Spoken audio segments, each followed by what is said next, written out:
వ్యభిచారం లేదా పడుపు వృత్తి. ఒక్కసారి ఈ పేర్లను గమనించండి. సాధారణంగా మనం చేసే పనిని బట్టి మన కులం నిర్ణయించబడుతుంది.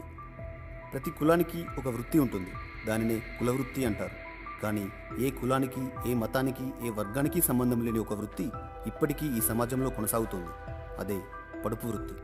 వృత్తిరీత్యా వీళ్ళు చేస్తున్నది తప్ప ఒప్ప అన్న సంగతి కాసేపు పక్కన పెడితే, దేశ కాలమాన పరిస్థితుల ప్రకారం వీళ్ళ ఉనికి, వీళ్ళకి ఉండే గౌరవంలో మాత్రం ఖచ్చితంగా తేడాలున్నాయని చెప్పుకోవచ్చు. ఒక్కసారి మనం చరిత్ర పుటల్లోకి తొంగి చూస్తే ఎన్నో రకాలైన దోపిడీలు మనకు కనిపిస్తాయి.